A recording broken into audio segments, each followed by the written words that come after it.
മലയാള സിനിമയിലെ തന്നെ അപൂർവമായ ഒരു വിജയഗാഥയുമായി ഷാജി പാപ്പനും സംഘവും വീണ്ടും വെള്ളിത്തിരയിലേക്ക്.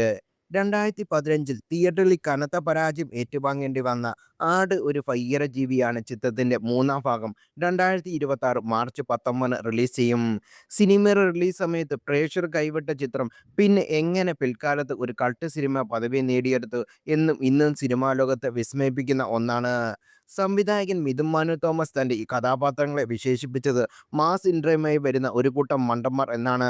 ഇടുക്കിയിലെ ഹൈറേഞ്ചിൽ ഗുണ്ടകളുടെ പരിവേഷമുള്ള ഷാജി പാപ്പനും സംഘവും മാസ് ലുക്കിലാണെങ്കിലും യഥാർത്ഥത്തിൽ പാവങ്ങളായ മനുഷ്യന്മാരാണ്. നടുവേദന കാരണം സ്ലോ മോഷനിൽ ഓടേണ്ടി വരുന്ന നായകനും ബാങ്കോക്കിൽ നിന്ന് വന്ന കേരളത്തിൽ നനഞ്ഞ പടക്കമായി മാറുന്ന ഡ്യൂഡും മലയാളിക്ക് പുതിയൊരു കോമഡി അനുഭവം സമ്മാനിച്ചു. തിയേറ്ററിൽ റിലീസ് ചെയ്ത സമയത്ത് ചിത്രത്തിന്റെ എഡിറ്റിംഗിലെ പാളിച്ചകളും കഥാതന്തുവിനേക്കാൾ കോമഡിക്ക് നൽകിയ പ്രാധാന്യവും തിരിച്ചടിയായി. സംവിധായകൻ ലിജോ ജോസ് പെല്ലിശ്ശേരിയുടെ നിർദ്ദേശപ്രകാരം ചിത്രം റീ എഡിറ്റ് ചെയ്ത് വീണ്ടും എത്തിച്ചപ്പോഴെങ്കിലും അപ്പോഴും സിനിമ തിയേറ്ററിൽ നിന്ന് പിൻവലിക്കപ്പെട്ടു.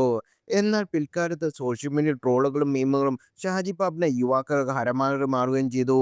2017 പുറത്തിറങ്ങിയ ആട് 2 കൈവരിച്ച വൻ വിജയം ചിത്രത്തിന് നൽകിയ ജനപ്രീതിയുടെ തെളിവായിരുന്നു. ആട് 3ലേക്ക് എത്തുമ്പോൾ പ്രേക്ഷകർ വാനോളമാണ്. മാർച്ച് 19 റിലീസ് ചെയ്ത പ്രതീക്ഷിക്കുന്ന ചിത്രത്തിന്റെ പ്രധാന കഥാപാത്രങ്ങൾ ഷാജി പാപ്പനും ഡ്യൂഡും സാത്താൻ സേവ്യരും സർബത്ത് ഷമീറും ശശി ആശാനും എന്നിവരൊക്കെ തന്നെ. നോൺ സെറിക്കൽ ഹ്യൂമർ എന്ന ശൈലിയിൽ ഗാങ്സ്റ്റർ സിനിമയുടെ പാരഡി ആയിട്ടാണ് ഈ ഭാഗം ഒരുങ്ങുന്നത്.